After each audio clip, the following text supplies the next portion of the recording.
Lui, Michele Cimino, con il suo Grande Sud è stato il primo a dire sì a Totò Pennica a sposare il suo programma. Una mossa molto apprezzata dal candidato sindaco di Epolis, così gradita che l'ha ribadita anche oggi nel corso del settimanale appuntamento del Parlamentino degli Arancioni. Ma non solo, Pennica è andato oltre, ha lanciato l'idea della candidatura alla presidenza della regione proprio di Cimino. Pennica è troppo buono, riconosce che il mio lavoro in Parlamento regionale è stato un ottimo lavoro per la nostra città e per la provincia di Agrigento e auspica un mio coinvolgimento addirittura alla presidenza della regione. Io spero che il candidato sia Gianfranco Miccichè e possa appoggiarlo per dare il contributo della mia esperienza ventennale. Nel corso dell'incontro riflettori puntati anche sui possibili scenari politici che stanno per delinearsi a livello nazionale, destinati inevitabilmente ad avere delle ripercussioni a livello locale. Pennica ha parlato di Agrigento come ennesimo laboratorio politico. L'UDC di Casini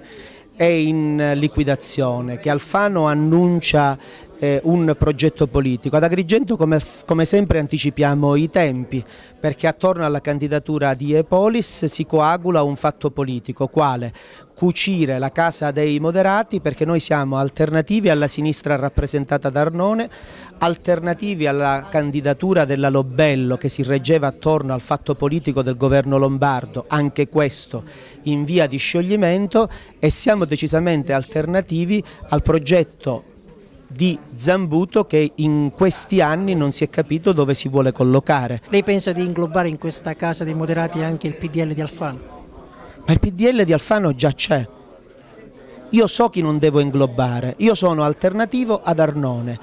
Ci sarà sicuramente un significato politico del perché Arnone e Zambuto in un determinato confronto all'unisono attaccavano Pennica. Qualcuno che capisce di politica capirà. In questa casa dei moderati ad Agrigento c'è però il PDL, ecco, sarebbe compatibile con il progetto di Epolis e Grande Sud? Io ritengo che i moderati rappresentano di fatto la storia del nostro paese e rappresentano chi ha saputo dare dei segnali veri a questa provincia. Penso che da qui a breve non si parlerà più di sigle politiche, ma di idee, di progetti di rilancio per questa città, e mettendo da parte le divisioni si metterà sicuramente prima di tutto la città e la volontà di crescere e di creare le condizioni di sviluppo.